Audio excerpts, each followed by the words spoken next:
Mon premier marché, je me souviens, j'ai fait 42 ans. On avait réussi à me mettre dans la tête que je n'en étais pas fatalement capable. Moi, c'est Justine, française et musulmane. Et je Mmh. défends bec et ongle le savoir-faire français. On parle de concours qui récompensent les meilleures épiceries fines de France au plus gros salon du secteur gourmet. Le lendemain de l'apparition du communiqué de presse, je me suis pris des milliers de commentaires de haine. Quand pendant 10 jours, tu reçois des insultes matin, midi, soir, t'as plus trop foi en l'humanité, hein. Justine, tu es la fondatrice de l'épicerie fine Almaera qui se trouve dans le Creusot et tu es aussi, maman d'un petit garçon. Est-ce que tu peux me raconter, comment tu es arrivée à fonder ton épicerie? Alors en 2022, je me suis retrouvée dans une situation un petit peu particulière. J'ai perdu toute stabilité, Mmh. personnelle et professionnelle. Je me suis retrouvée seule avec, mon fils qui avait, 6 mois à l'époque. Auparavant, j'avais toujours entrepris et dans ce moment un peu de rupture, totale, j'ai retrouvé en fait, je me suis guérie en créant un projet, en me disant: «J'ai toujours entrepris, je veux continuer à entreprendre, Mmh. j'envisage pas ma vie autrement, mais je veux que ce projet me ressemble, que ça soit un projet de cœur. Mmh. C'est un projet pour vivre parce que j'en ai besoin, mais c'est avant tout Mmh. et surtout un projet de cœur en me disant: «Je ne veux plus jamais, qu'on m'impose des limites qui ne sont pas les miennes et je veux toujours, continuer ma vie en étant complètement alignée». Mmh. Et donc c'est comme ça que, je me suis renseignée un petit peu sur, les produits que j'aime parce que je suis cuisinière de métier, les épices, le thé et j'ai trouvé qu'il y avait un marché à ce niveau-là, Mmh. qu'il y avait une demande et j'ai commencé en fait, comme ça, avec, les épices et le thé et puis, chemin faisant, ça s'est un peu transformé en chocolat, café, et tous les produits d'épicerie fine et puis j'ai voulu créer, un lieu de rencontre, Mmh. de partage, de gastronomie, de vivre ensemble, de toutes ces belles valeurs-là. Et c'est Almaera du coup, Ouais, c'est qui ça. a vu le jour du coup en 2022. 1er décembre 2022, l'ouverture de la boutique, donc ça fait un peu plus de 3 ans maintenant, Waouh! Ouais. de cette belle aventure, qui m'a amenée, en 2025 à être élue deuxième meilleure épicerie fine de France. Mmh. Donc voilà, on continue, on espère, en tout cas j'espère qu'en 2026, j'aurai, toute cette, je ferai aussi bien déjà Bien qu'en sûr. 2025, mais ça s'annonce de bon augure en tout cas. Génial. Et donc tu disais que tu as fait de l'entrepreneuriat avant. Qu'est-ce que tu as fait exactement, enfin, voilà, dans l'entrepreneuriat? Ça a été quoi tes autres, entreprises du coup? Quand j'ai eu mon bac pro de cuisine, je me suis dit: «OK», donc je l'ai fait en apprentissage. Mmh. Je me suis dit: «OK, j'adore la cuisine, mais oui chef, tout ça, non merci quoi». Vraiment, non Oui, merci. j'aime la cuisine, mais Mais en fait, cette hiérarchie toxique, c'est pas possible quoi. J'adore, cuisiner, transmettre, j'aime dans la cuisine tout ce qui est, prendre du temps pour l'autre, porter de Mmh. l'attention, transmettre, partager un repas, l'art de la table, l'art de vivre et cetera. C'est quelque chose, voilà, que j'aime énormément. Mais en cuisine, on voit pas les gens. Oui, oui, On leur oui. fait à manger, on les voit pas. Ouais, ouais. Il y a que le chef qui, admettons, va faire un tour en salle de temps en temps, mais c'est un métier Mmh. qui est fatigant et extrêmement ingrat. Et donc à la Mmh. suite de ça, je me suis dit, «Je veux cuisiner pour les gens, mais je veux les voir». Ouais. Donc j'ai créé une micro-entreprise de pâtisserie de conservation. Donc au début, je D'accord. faisais des cookies, des tuiles, des cakes et tout ça, que je vendais sur les marchés de Dijon. Mais j'ai Génial. commencé, j'avais rien en fait. J'ai commencé, sans budget. J'avais 19 ans, première entreprise. Waouh! J'ai mis ma cuisine, de mon appart, aux normes, donc parce que pour que ça réponde aux exigences, Mmh mh. d'hygiène et cetera et j'ai acheté un petit utilitaire, un Kangoo à 900 €, paix à son âme. qui démarrait un matin sur 2, tu vois? Et j'ai commencé comme ça, quoi, à du matériel de marché d'occasion et Waouh! voilà, je faisais les marchés et mon premier marché, je me souviens, il flottait comme pas possible aux Halles de Dijon. J'ai fait 42 € et là, je me suis dit: «OK, l'entrepreneuriat, ça va être laborieux». 42 €. Tu vois, je m'en souviens. C'était en 2019.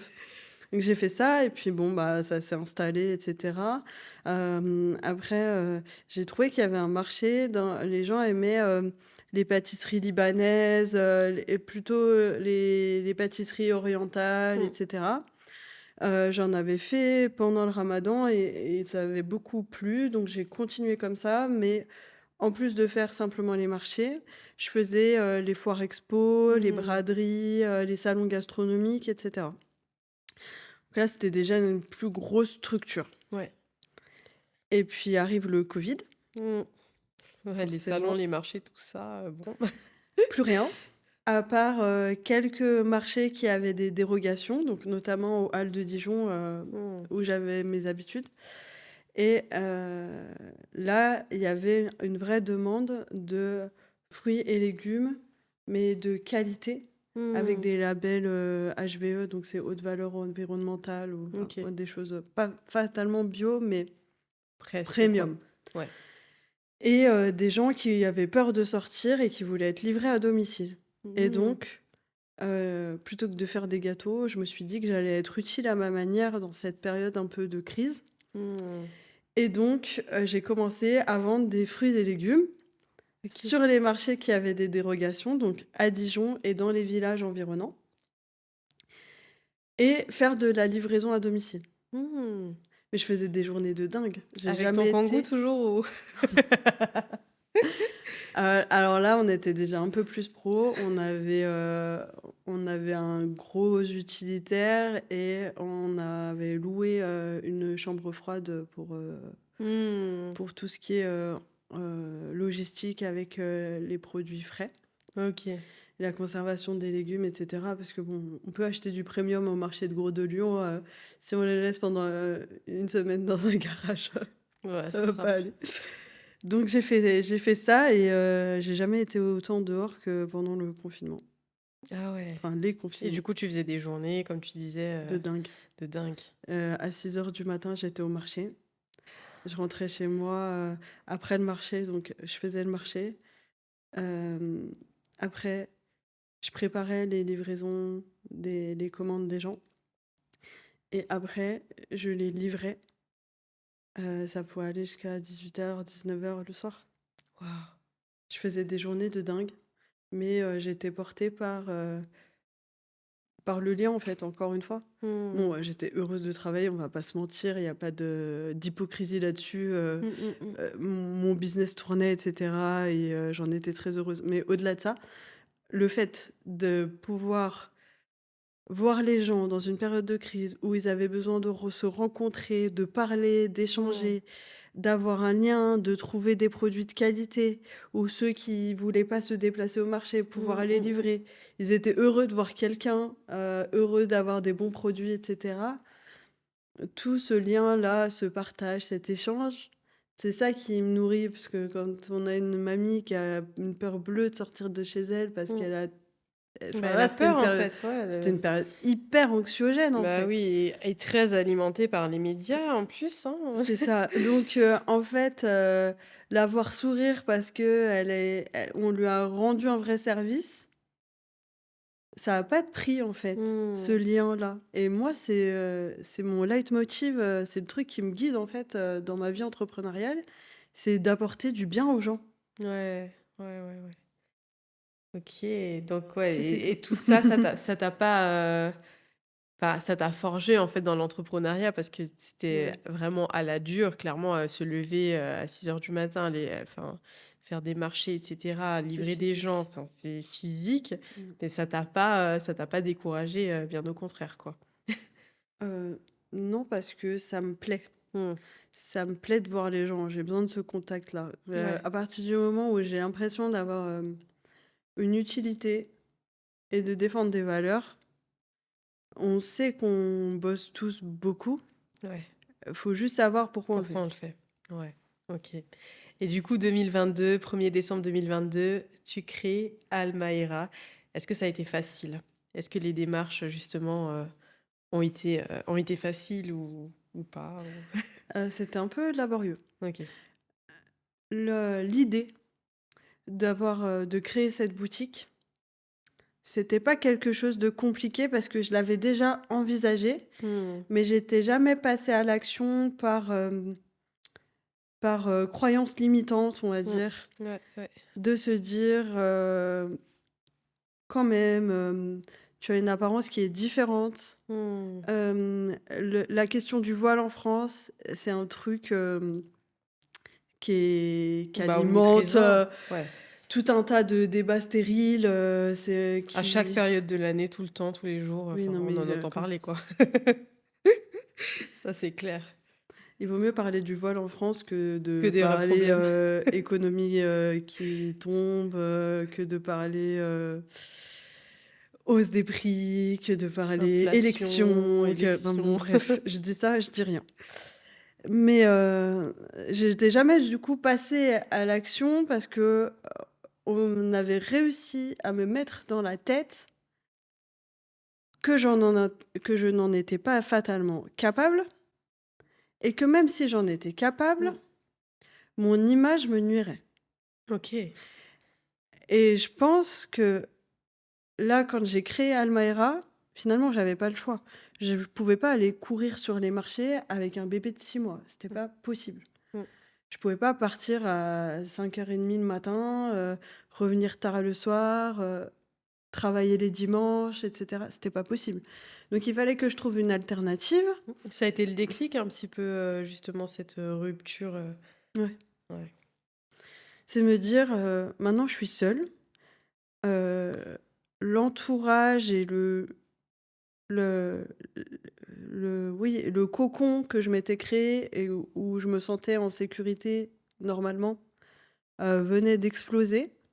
Donc ma Mmh. sécurité, il fallait que je me l'apporte moi-même et je n'ai confiance qu'en moi-même.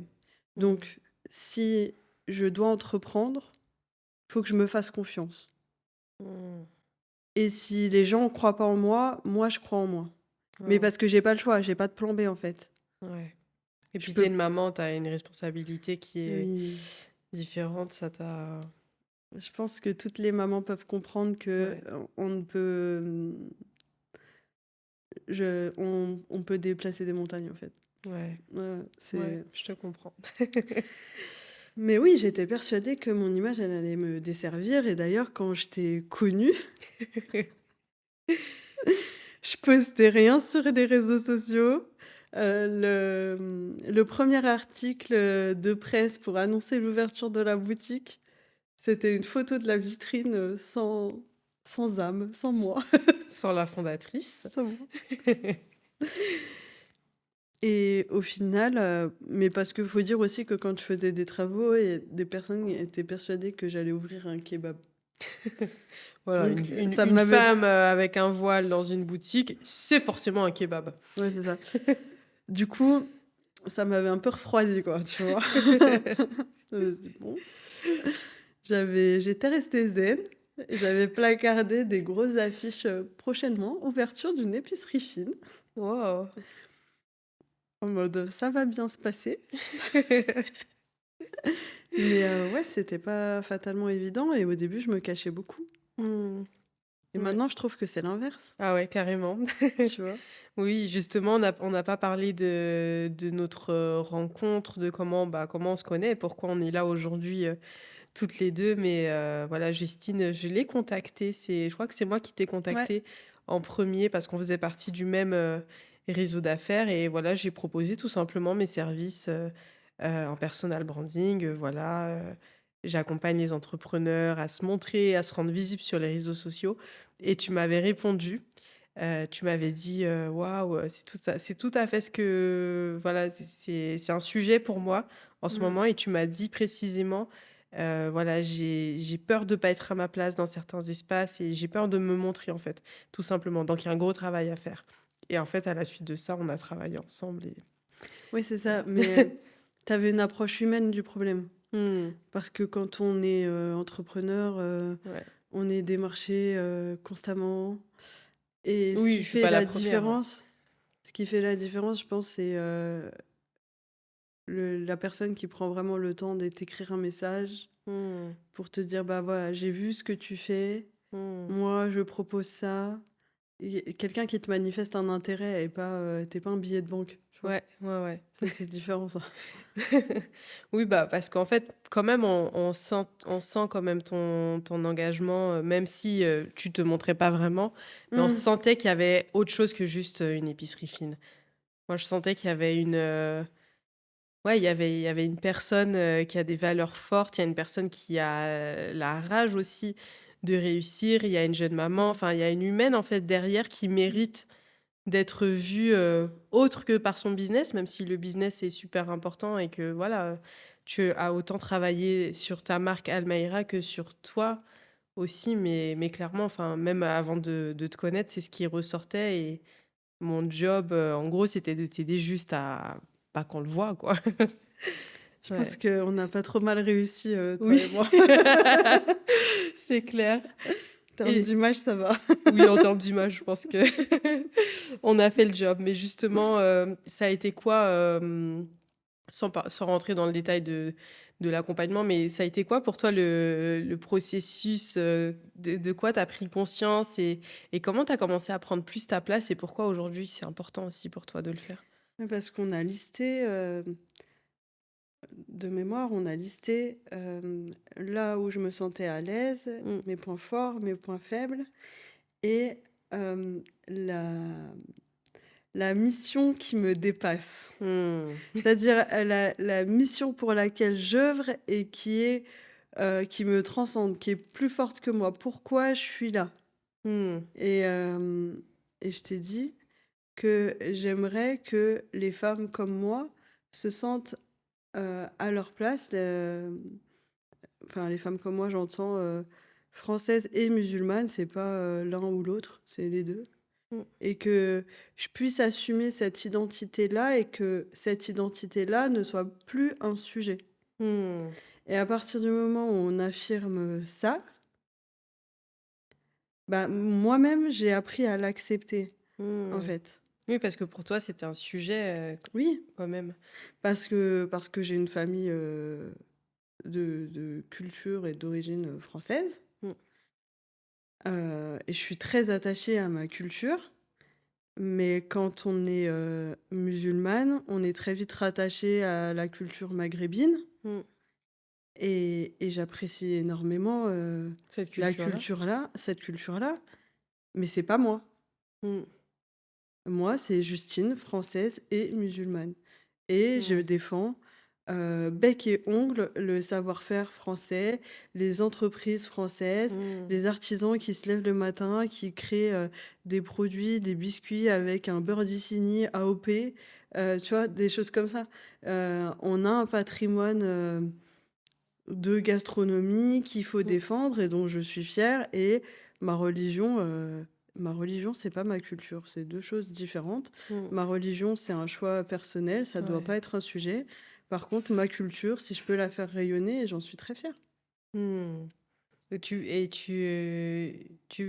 comment tu vois que tu es sur ce chemin, que tu es sur cette mission?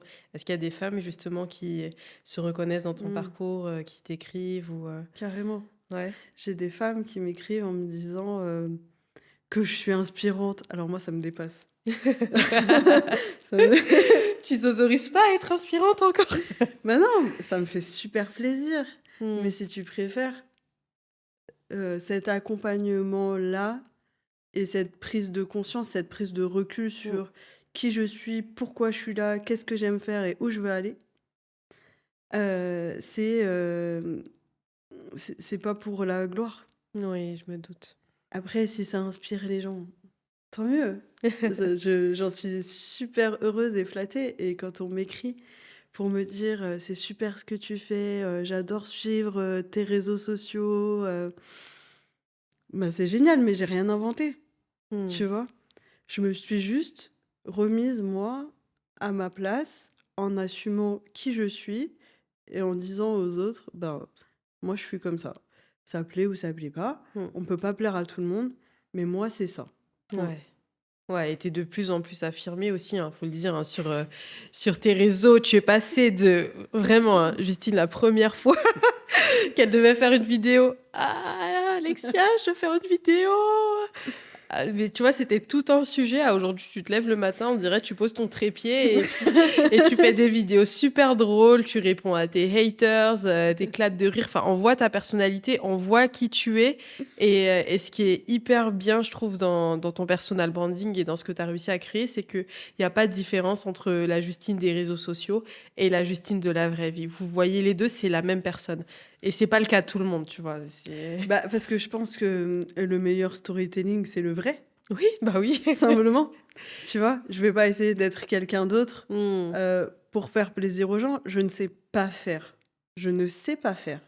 Et c'est un problème parfois, parce que dans ta vie d'entrepreneur, tu es obligé des fois de rencontrer des Mmh. gens que tu apprécies plus ou moins, et il faut pas leur montrer. Et tu te Ouais. prépares un peu, tu te dis ça va bien se passer. Mmh. Tu vas sourire, Justine, tu vas sourire. Tu sais, c'est pas évident, mais ouais,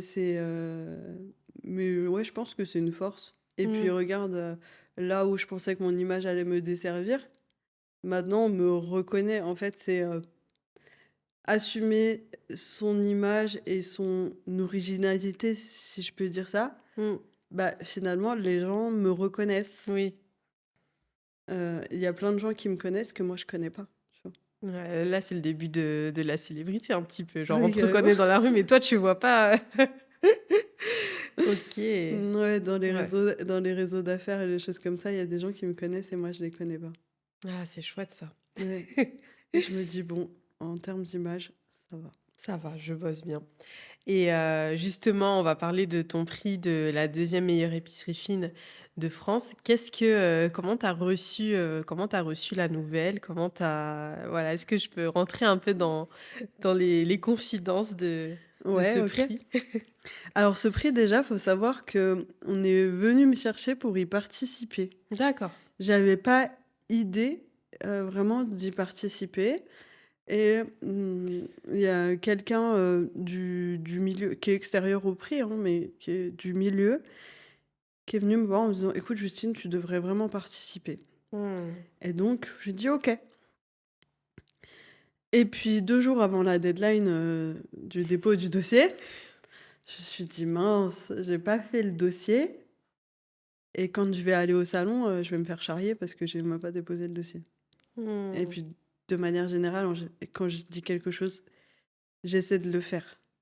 Je critique suffisamment, les gens Mmh.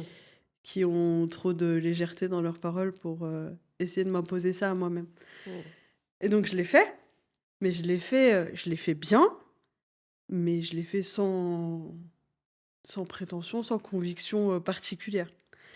Et puis, peut-être une semaine ou 10 jours après, j'ai reçu un mail: «Félicitations, vous avez obtenu la médaille d'argent au concours de la meilleure épicerie fine de France. Notre attaché de presse, va prendre contact avec vous pour, vous envoyer les éléments de langage. Cette distinction, doit rester secrète jusqu'à la publication du communiqué de presse officiel». Alors là, tu te ronges les joues, les lèvres, tous les ongles, tout. Alors, tu vas voir ta mère et tu lui dis: «J'ai pas le droit de le dire, mais je te le dis quand même». Tu te trahis. Bon, ça va, c'est la maman. La maman, on Ouais, peut tout lui mais dire. ouais, mais après tu maîtrises pas ce que la maman va dire. Oui, et puis les Ça, mamans, elles c'est sont particulièrement fières, hein. c'est ça. Et puis moi, j'étais super heureuse. En plus, j'avais un salon pro, avec la CPME parce que j'ai des engagements auprès de la CPME, Mmh. donc CPME 71. Je suis Super. adhérente, et puis je fais partie du groupe de travail sur le fabriqué en France Mmh. à la CPME nationale. Et donc j'avais un salon des adhérents de la CPME 71, donc je rêvais que d'une chose, c'était de pouvoir leur annoncer.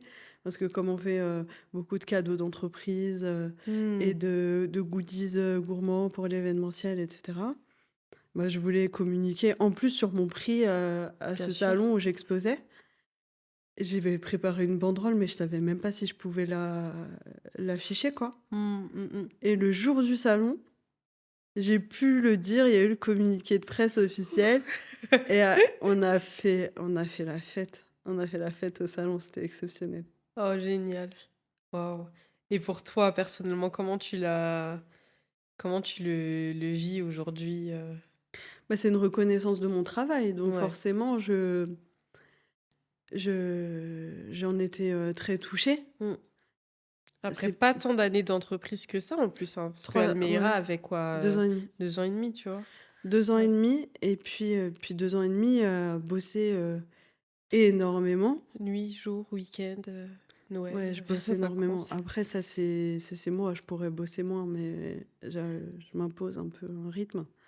Mais, j'étais, ouais, extrêmement touchée, de ce Mmh. prix, je me suis dit: «Mais, il y a 2 ans et demi, tu la peur au ventre de savoir si ton concept allait marcher, si les gens Mmh. allaient adhérer à ce que tu proposes et 2 ans et demi après, tu reçois un prix national». Mmh. Enfin, on parle pas d'un petit concours, d'entrepreneuriat ou quoi, hein. On parle de concours qui récompense les meilleures épiceries fines de France, Mmh. au plus gros salon du secteur gourmet à Paris Expo, porte de Versailles. Ouais, c'est pas rien, quoi. Voilà quoi.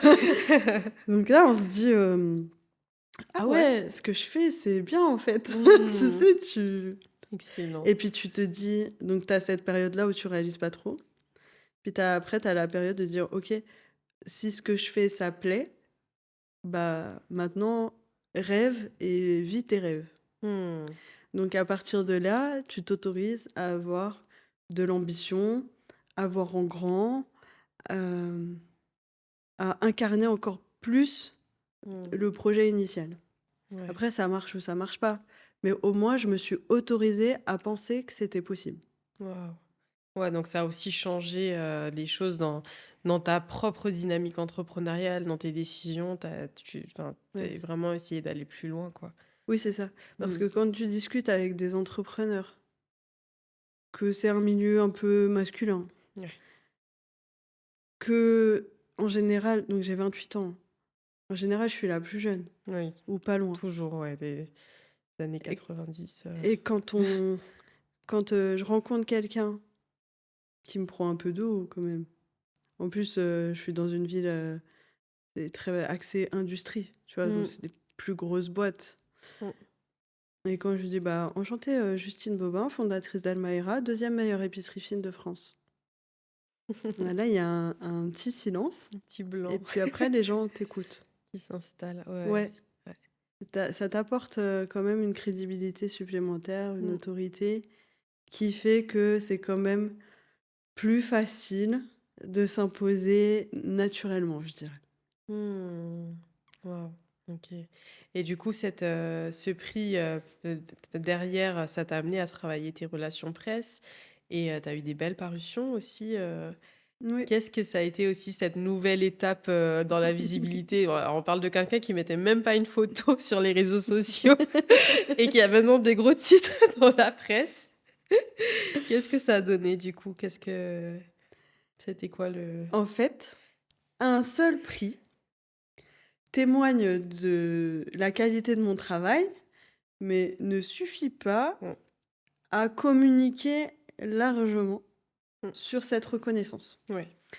Et c'était un peu une frustration de dire: «Non mais attends, je suis deuxième meilleure de France, personne n'est au courant, comment ça?» Tu vois? Tu frustré quoi. Et donc j'ai commencé un peu à me dire: «Bah, faut que j'en parle à des journalistes». Mmh. Comment? Je vais essayer de choper leur mail. Alors tu vas sur LinkedIn, tu cherches des journalistes, ils te répondent pas. Je prends des vents, C'est ça. peut-être parfois ils voient même pas tes messages. Oui, c'est ça. Donc après tu essaies de voir dans ton réseau. Est-ce que des gens connaissent des journalistes et cetera? Puis après en fait, tu finis par, appeler un attaché de presse. Mmh. Alors, tu découvres un peu comment ça fonctionne parce que tu t'adresses pas à des journalistes comme tu t'adresserais à des entrepreneurs lambda. Mmh, mmh mh. Hem, c'est pas enfin, il y a quand même un process pour, hem, intéresser les journalistes et puis, pouvoir ensuite, travailler avec eux et qu'ils te Mmh. donnent une visibilité. Donc tu fais faire, bon, tu apprends ça, tu fais faire des devis auprès des attachés de presse. Il y en a qui ça va du simple au double en termes de devis, donc tu ne sais pas quoi choisir. Tu te dis: «Quelle est la différence? Quelle est la plus-value? Pourquoi lui est moins cher?» C'est pas forcément un escroc, ça doit s'expliquer, donc tu cherches et puis, au final, tu découvres ce que c'est qu'un communiqué de presse, qu'un dossier de presse, comment répondre aux sollicitations des journalistes, comment dire non à certains parce que, ils te demandent, des échantillons, par exemple, de ma box, sauf qu'une box, c'est une box, on va pas te faire une mini box, Mmh. tu vois? On Ouais. n'a pas d'échantillon de ça, donc on en envoie, mais on n'en envoie pas à tout le monde, faut que ça soit ciblé. Tu à dire: «Bah, ce média-là, il m'intéresse, j'y réponds. Celui-là, est-ce qu'il serait intéressant pour mon image ou est-ce qu'il pourrait la desservir?» Mmh, ouais aussi. Pas parce qu'il veut te donner une mauvaise image, loin de là, mais parce que c'est pas ton cœur de cible et que ça pourrait t'associer à une image que t'as pas envie d'avoir. Ouais, ouais, c'est clair et puis après chaque média, chaque journaliste aussi a des angles particuliers, Mmh. qui vont pas forcément, Surtout te avec, servir, ça. surtout avec ça, avec ce que tu as sur la tête. Ça il faut être d'autant plus vigilante, Ouais, c'est ça. ouais, ouais, c'est tout Donc un autre tu milieu, fais un quoi. peu attention à tout ça et puis après, bah, tu finis par travailler avec quelqu'un et le lendemain de l'apparition du communiqué de presse, t'as as, France 3 Bourgogne, t'as le Journal du Palais, t'as Les Échos qui m'ont même pas écrit pour me dire qu'ils avaient fait un article. Je l'ai découvert moi-même. Je l'ai découvert Tu moi-même, l'as découvert sur, bah, les Échos, quoi. c'est ça, et je pouvais même pas le lire parce que j'étais pas abonnée. L'ironie. Frustration maximale. Du coup, tu envoies un mail à la journaliste qui a écrit, elle te répond pas. C'est ton attaché de presse qui dit: «Non mais attends, tiens, viens, je vais t'envoyer le» L'article. Ouais, ouais, Excellent. et on a eu, j'ai fait une radio, donc j'ai fait Ici Bourgogne, donc en direct sur un plateau télé retranscrit, sur, la matinale de France 3 Bourgogne en direct. Yes, génial. Donc tu fais un direct à 7h30 le matin, tu as bu 4 cafés pour y aller. Ça dure 3 minutes, c'est, ça va à la vitesse d'un éclair et quand c'est fini, tu dis: «Ah oui, déjà?» Ça, c'est trop perturbant. Ouais, j'ai fait, Chérie FM, bah, j'ai fait d'autres podcasts. Heu, ouais, j'ai appris un peu à, Ouais, tu as appris un autre métier, en fait, parce que oui, t'es là, en fait, tu plus seulement, Justine, fondatrice d'Almaïra, tu deviens une personne, publique, au-delà même de tes réseaux, parce que tes réseaux, c'est encore toi qui gères, tu as encore oui, le contrôle et cetera et là, ton image te dépasse un peu et tu commences à ouais. viser, d'autres strates, enfin Bah, je relativise mon image, bien dans le sûr. sens où, je reste moi-même et Mmh. si ça plaît Mmh. et si ça peut faire avancer, pour les autres personnes qui, derrière moi, auraient pas forcément osé parce que je me suis pris des murs aussi, hein. Oui. Quand, je fais, France 3 Bourgogne et qui relaient l'article sur leurs réseaux sociaux, je me suis pris des milliers de commentaires de haine aussi, hein.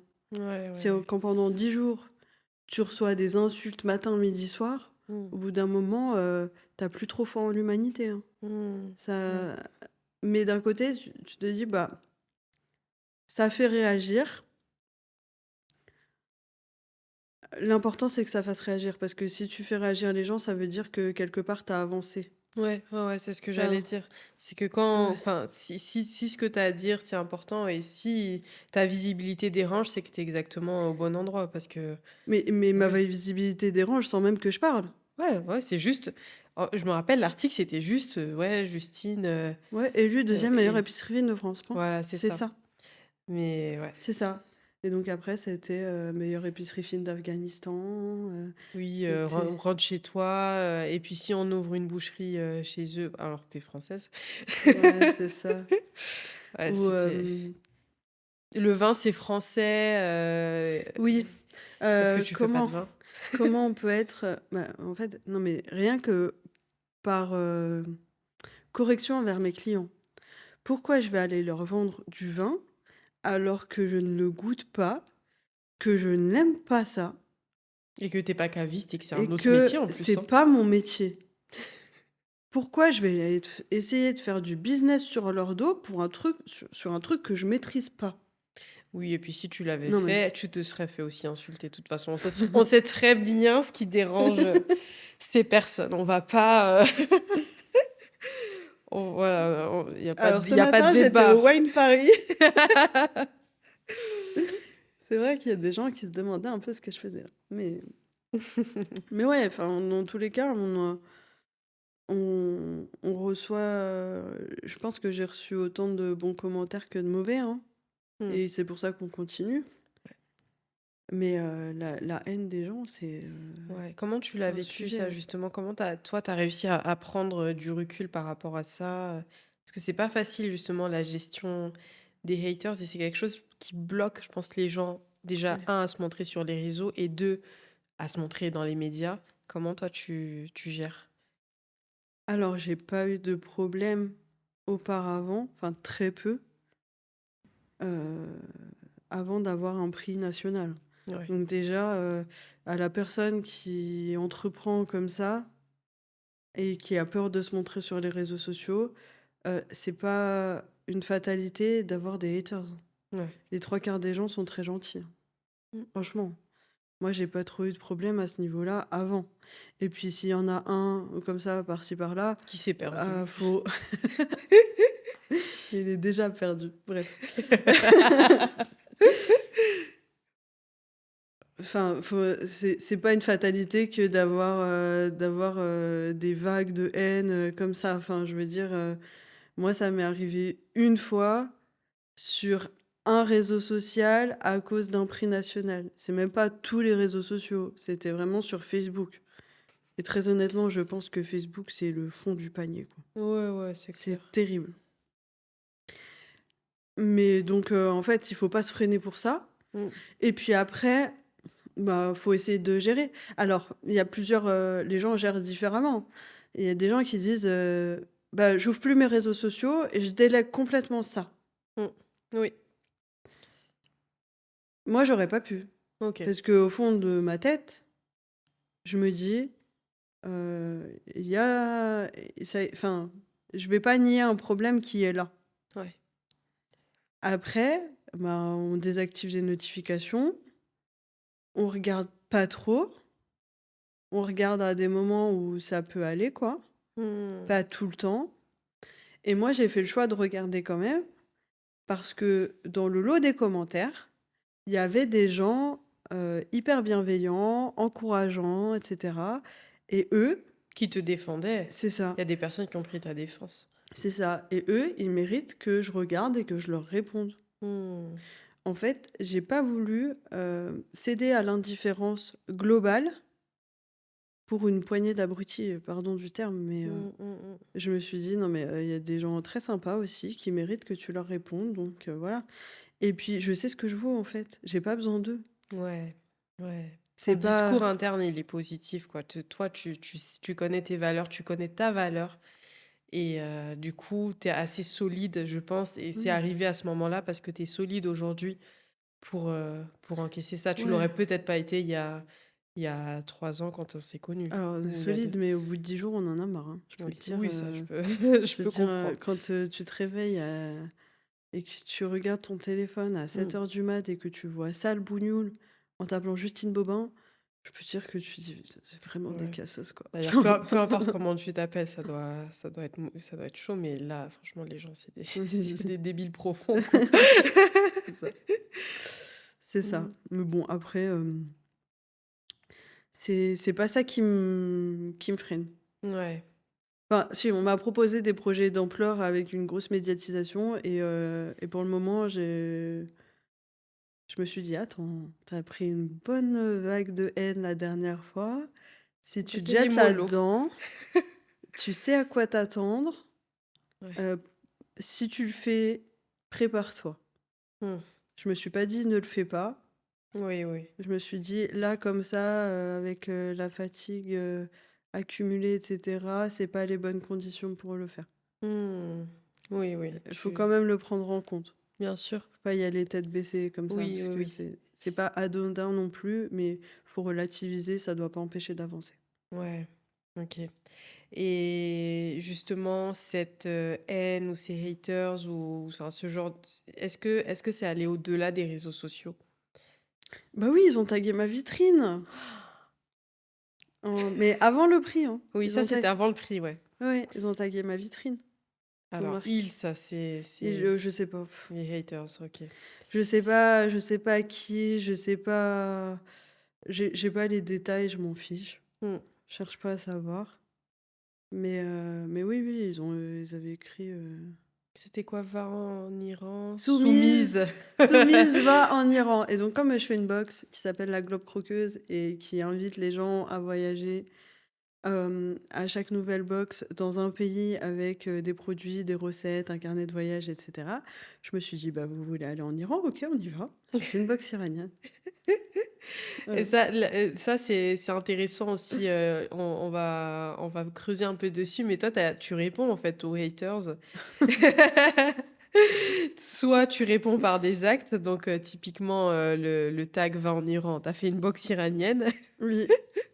pour montrer bah, les produits de là-bas, Ouais. etc. Enfin voilà, on va pas s'arrêter, tu vas pas t'arrêter juste à la politique. Euh, Mais surtout pas, en fait, la politique d'un pays ne fait pas sa culture. C'est comme si exactement, je te c'est deux choses disais, différentes. comme si je te disais que le gouvernement en place fait la culture française. Ah ouais, Loin de non, non. là, rien à voir. Ouais. La culture, elle reste. Les idées politiques, elles viennent, elles partent. On est d'accord ou on n'est pas d'accord, c'est pas le sujet. Mm. Mais ça correspond à une période. Mm. La culture, elle reste. La culture, elle est intemporelle. T'enlèveras jamais la culture française sur des siècles et des siècles et des siècles. T'enlèveras jamais la gastronomie, tout ça, d'un peuple. Quand j'ai fait une box iranienne, j'ai pas dit: «Je suis d'accord avec les mollahs et compagnie». Non. J'ai dit: «La culture perse, c'est, la rose, le safran, la pistache, c'est des super beaux monuments, il y a des poètes». Enfin, il y a énormément une culture perse qui est très riche, qui rayonnait, à une certaine, période de l'histoire Mm. et Et ça ça, mérite ça d'être doit connu, pas ouais. être terni par des gens, qui, à un moment donné, décident de faire des atrocités. Je veux Mm. dire, ça, Bien c'est sûr. 2 choses, voilà. Après, Distinct. faut pas être, enfin, faut rester ouvert d'esprit et puis, savoir différencier les choses et puis pas faire de raccourcis de pensée, hein, c'est tout. Mm. Ouais, c'est clair. Mm. Et du coup, tu as aussi répondu à tes haters de Facebook, mais d'une autre manière. Tu as fait une vidéo où tu leur as Oui, je me souvenais même plus, tu vois? J'ai fait ça, oui, j'ai fait ça. ouais, tu as fait une vidéo, c'était de l'huile de L'huile de haine. l'huile de haine, de une Du thym, pincée de le thym, j'avais marqué du thym perdu sur du temps perdu. sur le fond. Seigneur, c'était drôle. Ouais. Les BN, c'était des biscuits nauséabonds. Oui, c'était drôle. Ouais, C'était donc oui, drôle. tu te laisses pas abattre et puis tu prends ça avec philosophie. Et en fait, il te donne du grain à moudre, bah tu le mous en fait. Oui, Tu vas ça pas. apporte. Ouais. J'ai des gens qui viennent me voir, tout mon soutien, Justine, c'est vraiment, inacceptable, et Hmm. cetera. Et les gens sont des amours. Moi, mes clients, ce sont des amours. Ouais. J'ai extrêmement de bienveillance envers eux comme ils en ont envers moi. Et dans Mmh. mon cercle professionnel, c'est pareil. En fait, à avoir une image affirmée, une communication affirmée, on attire ses clients de cœur, on Ouais. attire vraiment des gens qui sont alignés avec nous et c'est hyper valorisant et hyper agréable au quotidien de partager les mêmes valeurs avec les personnes avec lesquelles on bosse, Mmh. tout simplement. Ouais. Ouais, et ça, tu as pu le créer, justement, enfin, tu as une proximité avec tes clients déjà dans la vraie vie, Mm. mais sur les réseaux aussi, sur, Instagram, ça va plus être tes clients, Le B2C, on B2C, va ouais. dire, et sur LinkedIn aussi, tu développes, ta Euh, clientèle? sur LinkedIn, j'ai les deux. Mmh, OK. En fait, il faut pas perdre de vue que un professionnel, c'est avant tout un Un particulier. particulier, bien sûr. Donc, j'ai des personnes qui viennent à la boutique. Mmh. J'ai aussi des gens qui me suivent, simplement parce qu'ils apprécient ce que je fais, sans forcément être des clients. Ouais. J'ai aussi des gens qui sont devenus des amis parce que, bah, là, tu vois, par exemple, je suis à Paris avec toi. Ouais. J'ai passé 2 jours à rencontrer des gens que j'avais pas forcément, prévu de rencontrer. Ouais. Avec lesquels je bosse pas forcément ou voire même je bosserai peut-être jamais avec eux, mais d'un côté, on Mmh. s'est rencontrés, on a partagé un verre, on a partagé des points de vue, on a partagé des histoires de vie, voilà. Et les réseaux sociaux, bah, il y a social dedans, donc si on arrive à passer du virtuel à la réalité, c'est plutôt pas mal. Mmh. Et puis après, j'ai surtout beaucoup de B2B, sur LinkedIn avec, Ouais. les cadeaux d'entreprise et puis, l'idée que tout ce que je fais, moi, pour mon entreprise, pour ma communication et cetera, ça peut se retranscrire, en fait, dans Mmh. les cadeaux d'entreprise qu'on choisit de faire parce que, un cadeau, c'est jamais un geste anodin Mmh. et donc quand on utilise, des produits, artisanaux issus de TPE, PME françaises, où on valorise, la gastronomie française ou alors les autres cultures, on peut faire des box du monde et cetera. Et ben, on parle de savoir-être, de savoir-vivre, on parle d'excellence, Mmh. on parle de culture et cetera et c'est des valeurs, Mmh. ce sont des valeurs qu'on défend quand on est entrepreneur et Ouais. qu'on aime défendre avec son entreprise, transmettre avec son entreprise. En fait, Mmh. le cadeau d'entreprise, c'est un moyen, de véhiculer ces valeurs, d'entreprise-là et Mmh. de dire à ses partenaires: «Bah, voilà, nous, ce qu'on défend». Mmh. Tu Ouais. vois, ça va au-delà de: «Tiens, je t'achète des chocolats». Ouais, je t'achète des chocolats parce qu'il faut faire Mmh. un cadeau d'entreprise. Bah et Non, en encore, on fait. peut les personnaliser. Oui, On a c'est fait des vrai. chocolats avec des équipes, des photos, des équipes, par exemple Mmh. et les gens se sentent hyper valorisés de savoir que on a pris le temps de personnaliser un truc Mmh. pour, leur transmettre un message et pour que ça leur parle à eux. Ouais. Il y a une attention derrière. Ouais, c'est très, mais toi, de toute façon, c'est ta personnalité. Tu es très dans tu une excellente relation client, tu es très dans l'accompagnement du client, tu vas Mmh. discuter avec la personne de, bah, voilà, de quoi tu as besoin, quel est ton budget et qu'est-ce que tu as envie de faire passer comme message, donc ça, c'est, Ouais, c'est simple. ouais. En fait, les gens, en général, ils me disent: «Bon, Justine, j'ai besoin de cadeaux d'entreprise» ou «J'ai besoin de cadeaux» en général. OK, d'accord. Un cadeau pour qui déjà? Donc là, on va un peu cerner la personne, visée. Mmh.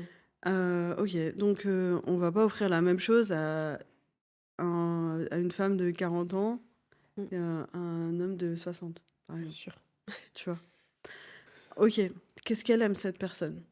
D'accord et Mmh. toi, qu'est-ce que tu veux lui dire? Bah, je veux la remercier pour, telle occasion. D'accord. Mmh. Donc à partir de là, si on est sur des volumes, d'entreprise, on peut personnaliser des choses. On peut Mmh. personnaliser des packaging, on peut voilà. Donc on va avoir une attention personnalisée et ça veut dire aux gens: «Je vous ai pris en compte, j'ai fait quelque chose, je vous ai cerné Ouais. et j'ai pris le temps de faire quelque chose pour que ça vous plaise. J'ai pas fait un cadeau lambda, j'ai fait un cadeau pour que ça vous plaise». Mmh. Après, bah, évidemment, on va parler de budget. On va pas faire la même chose. On peut faire des petits cadeaux comme des très gros. Oui, oui. C'est le propre du sur-mesure. On fait du goodies comme on fait du gros coffret gourmand. Mmh. On est plutôt sur, quelle valeur? Est-ce qu'on est plus, sur un apéro friendly ou on est plus sur, l'excellence, les valeurs de la gastronomie française ou avec, du caviar, de la truffe, que sais-je, tu vois? Mmh. Ou, voilà. Une fois qu'on aura déterminé tout ça, bah, après moi j'ai des billes pour pouvoir, faire des propositions Ouais. et comme j'aime pas des devis chiffrés et basta, je m'embête à faire, des maquettes visuelles, tu vois? Mmh. Parce qu'il y a une promesse derrière. Mmh. Donc en fait, on me paye, pour les produits, mais on me paye pour l'accompagnement, en fait, Ouais. de ce Oui. qu'il y a derrière. Parce que tu achètes des produits, c'est bien, Mmh. mais tu pas pensé à tout ce qu'il y a autour. Ouais, c'est Après, ça. on personnalise des packaging, on fait des envois. Il y a des entreprises qui nous délèguent tous leurs envois. C'est-à-dire que Mmh. nous, on fait imprimer des cartes, au logo de l'entreprise avec un graphisme qu'on a validé ensemble. Mmh. On écrit tous les petits mots à la main, pas parce qu'on aime écrire, mais parce qu'un mot à la main, ça fait pas le même effet qu'un mot tapé à l'ordinateur. C'est clair. On écrit tout et on envoie tout un par un. Ou Ouais. alors, des personnes qui veulent distribuer leurs cadeaux, bah, on leur en fait un envoi global et puis voilà. Mais on fait Mmh. ça dans toute la France. On y passe du temps et je pense que c'est vraiment le temps qu'on y passe qui est la plus-value du truc. Mmh. OK. Dans tes valeurs, justement d'entreprise, enfin, en tout cas, c'est peut-être pas ça tes valeurs, mais c'est plutôt ce qui toi te tient à cœur, c'est du beau, du bon Mmh.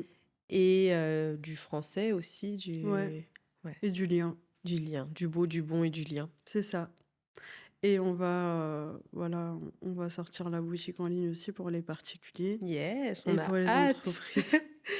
Pour nous qui sommes loin, moi j'ai jamais été à la boutique, mais Ouais. vraiment je viendrai et avec la boutique en ligne, bah, on pourra passer nos commandes, Ouais, carrément. ça c'est chouette. Ah super! En tout cas, merci beaucoup pour tous ces partages. J'ai une dernière question pour toi Justine. OK. Ça signifie quoi pour toi aller au-delà de l'image?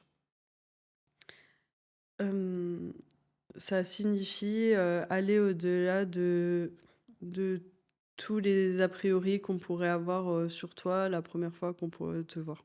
OK. On porte forcément un jugement de valeur, même quand on essaie de pas le faire.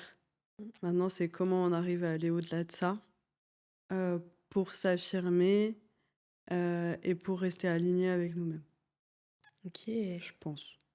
Merci beaucoup. Mais écoute, merci à toi, merci pour l'invitation. Ça y est, c'est déjà terminé. J'espère que vous avez apprécié cet épisode. Pour nous soutenir, n'hésitez pas à nous laisser un commentaire sur la plateforme sur laquelle vous nous écoutez. Et surtout, abonnez-vous pour ne pas louper les prochains épisodes. Je vous dis à très bientôt pour un prochain épisode. Ciao!